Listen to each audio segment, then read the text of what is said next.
Mission Walk, India's #1 most advanced rehabilitation and physical therapy center, Manikonda, Alkapur Road. Call 9177-300-194. మా branches Hyderabad, Delhi మరియు పూణేలో కలవు. ఈ ఆవేదనలో నుంచి పెళ్ళుబు కిందేనా ఇటీవల కాలంలో మీరు రాసినటువంటి ప్రభావాన్ని కోల్పోతున్న అఖిల భారత సర్వీస్ అని చాలా సంచలనం సృష్టిస్తోంది మీ కథనం. ఆర్టికల్ కూడా రాశాను. అవును, అందులో 10 పాయింట్స్ ఉన్నాయి. ఎందుకు వీళ్ళు పూర్వం మీకు ఐసిఎస్ అని ఉండేది. ఐఏఎస్ ముందు ఐసిఎస్. అవును, Indian civil service. Indian civil service కూడా లార్డ్స్ నుంచి తీసుకునేవారు. House of lords, house of commons అని విన్నారు కదా. అవును, అలాగే లార్డ్స్ నుంచే ఐసిఎస్కి తీసుకునేవారు, ఇంకెవరైనా తీసుకునేవారు కాదు. ఎందుకంటే లార్డ్స్ అంటే బాగా డబ్బు ఉన్నవాళ్ళు కదా, వాళ్ళు కరప్ట్ చేయరని. వేరే క్యాస్ట్ కానీ క్రీడ్ కానీ ఏమీ లేదు, కానీ వాళ్ళు కూడా మొదలు పెట్టేశారు. లార్డ్స్ కూడా, ఈవెన్ లార్డ్స్ కూడా. అలాగే జడ్జెస్ కానీ, సుప్రీంకోర్టు జడ్జెస్ కానీ కూడా లార్డ్స్ నుంచే తీసుకునేవారు. కానీ అప్పుడు కూడా మిగతా బ్రిటిష్ ఇండియాలో కూడా ఈ మేజిస్ట్రేట్స్ వాళ్ళు కూడా లంచాలకు మరిగి భ్రష్టు పట్టించేశారు. అప్పుడు వీళ్ళు ఈ లార్డ్స్ నుంచి మానేసి మామూలు కామన్ మ్యాన్ డెమోక్రసీలో కుదరదు కదా, అది అందరి దగ్గర నుంచి తీసుకుంటే మొదలుపెట్టి వీళ్ళు అసిస్టెంట్ కలెక్టర్ నుంచే మొదలుపెట్టారు. అసిస్టెంట్ కలెక్టర్ నుంచే. అది ఒకటి నాకు చాలా బాధ అనిపించింది, అంచేది రాశాను. నెంబర్ 2, మన తెలుగు వాళ్ళంటే చాలా అసహ్యం అండి నార్త్ ఇండియన్ కలెక్టర్ వాళ్ళకి. అబ్బో, ఇందులో 2 ఉన్నారు, ఐఏఎస్లో 2 ఉంటారు. Direct recruitment, conferred. అవును, కన్ఫర్మ్డ్ కాదు, కన్ఫర్డ్. చాలా మంది కన్ఫర్మ్డ్ అంటారు. కన్ఫర్డ్. ఈ IAS has been conferred upon him. అంటే ఐఏఎస్ డిగ్రీ అతను కన్ఫర్మ్ చేశారు, అతనికి కన్ఫర్మ్ చేయలేదు. అంటే హీ హాజ్ నాట్ పాస్డ్ అనమాట. కన్ఫర్మ్ చేశారు. ఇప్పుడు డైరెక్ట్ డిగ్రీ వాళ్ళకి ఐఏఎస్ పాస్ అవుతారు. కన్ఫర్డ్ అంటే ఇతని అనుభవం. కన్ఫర్డ్ ఐఏఎస్ గ్రూప్ ఉంటారండి, డైరెక్ట్ రిక్రూట్స్ గ్రూప్ ఉంటారు. వీళ్ళిద్దరు 2 మళ్ళీ వేరే. అది కన్ఫర్డ్ ఐఏఎస్ రానివారు వీళ్ళు డైరెక్ట్ రిక్రూట్మెంట్ వాళ్ళు నీచంగా చూస్తారు, రానివారు. ఎందుకంటే వీళ్ళు ఎవరు ఆర్డీఓ చేసి, డిస్ట్రిక్ట్ కోఆపరేటివ్ ఆఫీసర్ చేసి, లేకపోతే నాలాగా అసిస్టెంట్ డైరెక్ట్ చేసి వీళ్ళు మెల్లిగా ఎగవాక్కుంటూ ఐఏఎస్కి వస్తారు. ఇక అప్పటికే కొన్ని లంచాలు తినేసి ఉంటారు మస్తుగా. అంటే ఎక్కడో కానీ ఎవరో కానీ లంచాలు తినకుండా ఉండరండి. అంటే వాళ్ళు డైరెక్ట్ రిక్రూట్ రారు. తర్వాత north Indian IAS, south Indian IAS. మళ్ళీ ఇక్కడ విభజన ఇది చాలా ఎక్కువ. బ్రిటిష్ పీరియడ్లో నేను మాట చెప్తాను, నాటు అని అంటారు. నాటు అంటే మీకు తెలుసా? చెప్పండి. నాటు అంటే ఏదో తెలుగు పదం అనుకుంటారు, కాదు. నాటు English word. Native means local. అంటే అసహ్యం అనమాట వాళ్ళకి. ఇట్లా బూటుగలతో తింటాడు. బ్రిటిష్ వాడు రిక్షా ఎక్కి బెంగాల్ రోడ్స్లో రిక్షా ఎక్కి ఆయన కొంచెం రాకపోతే బూటుగలతో తినేవాడు. ద నేటివ్స్ అనేవాడు. ద నేటివ్ అనేవాడు. ద నేటివ్ అంటే లోకల్ అనమాట. ది నేటివ్ అంటే చాలా చేదరించుకునేవాడు అనమాట. ఆ నేటివ్ అనగానే ఆ నేటివ్ నాటు అయింది. అప్పటి నుంచి నాటు వైద్యం, నాటు సారా, నాటు మందు అన్నీ నాటు వచ్చేసింది. నాటు పాట ఆయన తెలుసో తెలియదు, చంద్రబోస్ గారు ఇక్కడ తెలియదు. కానీ నాటు అంటే నేటివ్స్ అనమాట, లోకల్ పీపుల్ అనమాట. అంటే మనకి ఏమి రాదని ఆడ ఉద్దేశం. నాటు మనిషి అంటే నేటివ్స్ అంటే లోకల్ పీపుల్ అని. అలాగా ది నేటివ్స్ నాట్ అనే మనకి సౌత్ ఇండియన్ ఐఏఎస్ ఆఫీసర్ అంటే వీళ్ళు నాటుగాళ్ళు అనేది నార్త్ ఇండియన్ ఐఏఎస్ వాడు. అదే. తర్వాత ఇంకోటి అంటే ప్రభావం ఎందుకు కోల్పోతుందంటే వీళ్ళు ఐఏఎస్ ఆఫీసర్ ఉంటే ఎవరికి భయపడక్కలేదు. రాజ్యాంగబద్ధంగా ఆర్టికల్ 105, 106 ప్రకారం వీళ్ళు అపాయింట్మెంట్ అవుతారు. ఎవరికి భయపడక్కలేదు. ట్రాన్స్ఫర్స్ కూడా విత్ ఇన్ ది స్టేటే. ఎక్కడ మీకు వాళ్ళు ఇష్టమైతే డిప్యూటీ వేరే చోటుకి వెళ్ళొచ్చు. అంటే ఎవరికి భయపడాలండి? కాకపోతే ఈ పోస్టింగ్ మంచి పోస్టింగ్స్ దొరకవు. కొన్ని ఉంటాయి, రెవెన్యూలో కొన్ని పోస్టింగ్స్ ఉంటాయి, సివిల్ సప్లైస్ అని. అటువంటి పోస్టింగ్స్ దొరకవు. ఏదో మారుమూల ప్రాంతాల్లో పోస్టింగ్ ఇస్తారు. అది దొరక తప్ప ఐఏఎస్లు ఎవరో ఏం చేయలేరు. అటువంటిప్పుడు మీరు రాజకీయ నాయకులు మడుగులతో ఈయన ఎమ్మెల్యేకి భయపడిపోతున్నారండి ఇప్పుడు ఐఏఎస్లు. ఇప్పుడు ఫర్ ఎగ్జాంపుల్ మొన్న నేను ఒక పేరు చెప్పని కమిషనర్ దగ్గరికి వెళ్ళాను. నేను మాట్లాడుతాను. ఈ వాజ్ మై ఫ్రెండ్, పాత ఫ్రెండ్. మీ ఇద్దరు కలిసి పనిచేసాం. ఐఏఎస్ అని నేను వెళ్ళాను. వెళ్తే అందులోకి ఎమ్మెల్యే వచ్చాడండి. బ్రదర్ కూర్చో అని చెప్పి నేను వదిలేసి వెళ్ళిపోయాడు. కమిషనర్ లెవెల్ ఏంటి, నువ్వు ఎమ్మెల్యే ఏంటి? అలా అందువల్ల నాకు అందుకనే రాశాను అనమాట. ప్రభావం కోల్పోతుంది అఖిల భారత సర్వీస్. అదొకటి. ఈ north Indian south Indian groups ఒకటి, తర్వాత కన్ఫర్డ్ ఐఏఎస్ డైరెక్ట్ రిక్రూట్స్ ఒకటి. హరిశ్చంద్ర ప్రసాద్ గారు అడ్డుపడుతున్నాను అనుకోకపోతే నేను ఆ ప్రత్యేక కథనాన్ని చదివాను. నేను ప్రభావం కోల్పోతున్న అఖిల భారత సర్వీసులు చదివి అందులో మీరు ఒక పదప్రయోగం చేశారు, వీళ్ళు సకల కళా వల్లభులు అన్నారు. ఏంటి సకల కళా వల్లభులు, ఏ అర్థంలో ప్రయోగించారు? ఎందుకంటే మీరు ఎంఏ తెలుగు నాకు తెలుసు, సకల కళా వల్లభులు అనే మాట ప్రయోగించారు. అదేంటంటే అండి, జనరల్గా అఖిల భారత సర్వీస్ అంటే చాలామందికి ఐఏఎస్ ఒకటే తెలుస్తుంది, మిగతా ఐపీఎస్ కొంచెం బాగా చదువుకున్నాడు అంటే ఐఎఫ్ఎస్, లేకపోతే ఐపీఎస్ ఇండియన్ పోస్టల్ సర్వీస్ కూడా ఉంది. ఇది ఐపీఎస్ అంటే ఇండియన్ పోస్టల్ సర్వీస్ ఉంది. అలాగా కొన్ని సర్వీసులే తెలుసు. వీళ్ళు ఒకసారి మీకు ఐపీఎస్ కానీ ఐఏఎస్ అవగానే వాళ్ళకి అన్నీ నాకే తెలుసు అనుకుంటారు. ఎలా తెలుస్తుందండి? సర్వాంతర్యాములుగా భావించి, కానీ మీకు తెలుసో తెలీదో ఒక ఫస్ట్ ఐఏఎస్ రాగానే వాడిని ఒక అసిస్టెంట్ కలెక్టర్గా వేస్తారు. అసిస్టెంట్ కలెక్టర్గా వేసినప్పుడు వాడు అన్ని డిపార్ట్మెంట్లు హెడ్ ఆఫ్ డిపార్ట్మెంట్ పనిచేయాలి. అవును, చేయాలి. నా దగ్గర కూడా 4-5 ఐఏఎస్ ఆఫీసర్ పనిచేశారు. సమాచార శాఖలో కూడా పనిచేయాలి వాళ్ళు. ఇంచేత వాళ్ళకి ఏమి రాదు కదా, ఏమొస్తుందండి? ఐఏఎస్ పాస్ అవగానే ఏం వస్తుంది? ఇప్పుడు ఎంటెక్ ఉన్నాడండి, ఎంటెక్ చదివి ఐఏఎస్ పాస్ అవుతాడు, రెవెన్యూ గురించి ఏం తెలుసు వాడికి? తెలియదు కదా. అయితే వీళ్ళు అనుకోవడం ఏంటంటే నేను సకల కళాభావాల బాగుండి, అది నా ఉద్దేశం.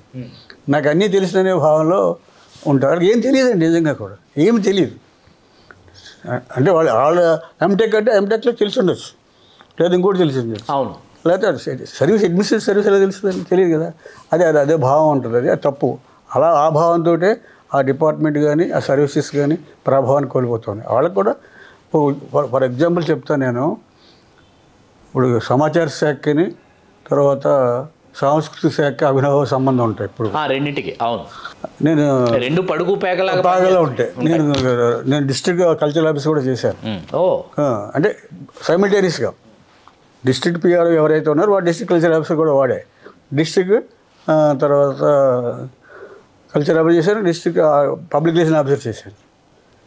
మీకు మరి ఆశ్చర్యపోతారు మీరు, ఒక ఆర్డీఓ చేసింది, పేరు కూడా చెప్పండి, రేఖారేణి గారు. ఆవిడ డైరెక్ట్ కల్చరల్ అఫేర్స్ చేస్తాడు. ఆవిడ ఏం వస్తుందండి? ఆవిడ తర్వాత కాప్ కార్పొరేషన్ ఎండీగా ఉన్నారు. తర్వాత ఒక ఐఆర్టీఎస్, పేరు నాకు గుర్తులేదు. ఐఆర్టీఎస్ అంటే తెలుసా మీకు? Indian railway traffic service. ఆడ పని ఏంటి? రైలు ఎక్కడ ఆగిపోతుందో వెళ్ళి పట్టుకుని రావాలని, లేకపోతే రైలు ఆగిపోతే దాన్ని లైన్లో పెట్టాలి. అది Indian railway traffic service, IRTS. ఆడొచ్చి డైరెక్టర్ కల్చరల్ అఫేర్స్ అంటే వేశారు, 2 సార్లు వేశారు. మళ్ళీ వాడినే మొన్న స్కిల్ డెవలప్మెంట్ కార్పొరేషన్ దాంట్లో వేశారు. ఆడనప్పుడే మన ఇది జరిగింది. అదొకటి. తను కాదని చెప్తున్నారు. మీరు చెప్పాలనుకుంటున్నటువంటి పేరు నాకు తెలుసు. వారు ఉండంగా అది జరిగింది అంటే మనం కొంతవరకు ఊహించగలం, కొంతవరకు వాస్తవాలు ఉంటాయి.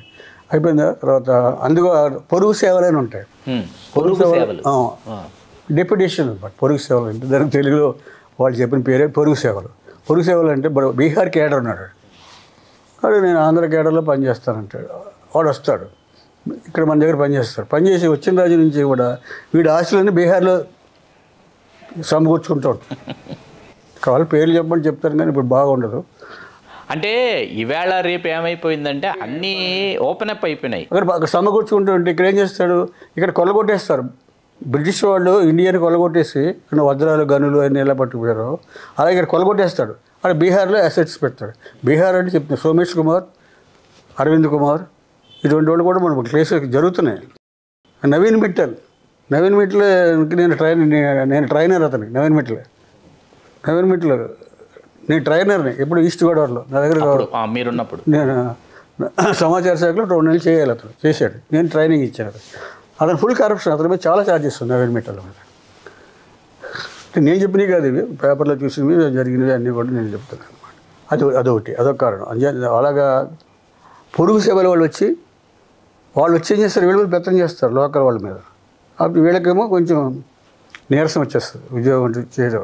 అంచేత వీళ్ళు ఏం చేస్తారంటే వీళ్ళ మీద తిరగబట్టడం, లేకపోతే వీళ్ళే కంప్లైంట్ ఇస్తారు. బీహార్ వాడు వచ్చాడు ఒకటి పని చేయడం లోకల్ వాడు కంప్లైంట్ ఇస్తాడు. ఓకే ఓకే అలాగా ఈ యొక్క దిగజారిపోయింది అనమాట. సార్ వీళ్ళల్లో కొంతమంది మీరు సర్వీస్లో ఉండంగా కావచ్చు, మీరు సర్వీసుల్లో నుంచి వైదొలిగిన తర్వాత కావచ్చు, కొంతమంది రాజకీయ నాయకులు అవతారం ఎత్తారు కదా, ఇది ఎలా జరిగింది సార్? అంటే కొంతమంది ఏమంటారు సీజనల్ పొలిటీషియన్స్ అవతారం ఎత్తారు, కొంతమంది సీరియస్ పొలిటీషియన్స్ అవతారం కూడా ఎత్తారు. ఇందాక మీరు సకల కళా వల్లభన్ అన్నారు కదా, అదే వాడికి ఏమనుకుంటాడంటే ఐపీఎస్ కానీ ఇప్పుడు జయప్రకాష్ నారాయణ ఉన్నాడు, అవును ఈయన administrator, good administrator, but is not politician. Fail అయిపోయాడు. నేను ఆర్టికల్ రాశాను, వాళ్ళంతా వచ్చి మా ఇంటి మీద రాళ్ళు వేశారు కోవిడ్లో. ఏది లోక్సత్తా గురించి లోక్సత్తాగా చేసింటే లోక్సత్తాగా పెట్టి ఆల్ ఆఫ్ సడన్ దాన్ని పొలిటికల్ పార్టీగా మార్చాడు. స్వచ్ఛంద సంస్థ కాస్త రాజకీయ పార్టీగా మార్చాడు. అప్పుడు ఆర్టికల్ రాశాను, జయప్రకాష్ నారాయణ గారు మీరు రాజకీయ నాయకులుగా పనిచేయరు, మీరు ఇప్పుడు కూడా రెట్టేపిజం అంటారు, అధికార దర్పం కావాలి, మీకు సిస్టమ్ కావాలి, మీ ప్రజలతో మమేకమయ్యే తత్వం మీలో లేదు అని చెప్పి ఫెయిల్ అయిపోతారని రాశారు. ఫెయిల్ అయిపోయాడు. ఇప్పుడు జేడి లక్ష్మీనారాయణ గారు ఏమైందండి? ఆయన మంచి గుడ్ అడ్మినిస్ట్రేటర్, నాన్ కరప్ట్, కానీ యాజ్ ఎ పొలిటీషియన్ ఇవాళకి వారిని వ్యక్తిగతంగా అభిమానించేవారు, వారు స్వచ్ఛంద పదవి విరమణ చేయకుండా ఉంటే డీజీపీ అయ్యేవారు. కానీ మన వాళ్ళే, మనం చెప్పాలంటే మన ఆంధ్ర పీపులే మీరు రండి అని ఆయన పిలిచి అంత టవరింగ్ పర్సనాలిటీ లేదు అని చెప్పి ఆయన తీరా వచ్చిన తర్వాత పారిపోయారు. ఎవరు ఓటు వేయటం గారండి, ఆయన మంచివాడే. ఆయన ఒకటి జయప్రకాష్ అప్పుడు ఇక్కడ ఆర్ఎస్ ప్రవీణ్ కుమార్ ఏమైంది, మళ్ళీ టీఆర్ఎస్లో చేరాడు. మురళి అని ఒక మంచి ఆఫీసర్ ఉండేవాడు, ట్రైబల్ ఐఏఎస్ ఆఫీసర్. ఎక్కడ ఉండేవారు మురళి? ఎక్కడ నేను పనిచేసినప్పుడు గోదావరి పుష్కరాల్లో పనిచేసినప్పుడు ఆయన ట్రైబల్, మంచివాడే, మంచి ఎథిక్స్ ఉన్నవాడు.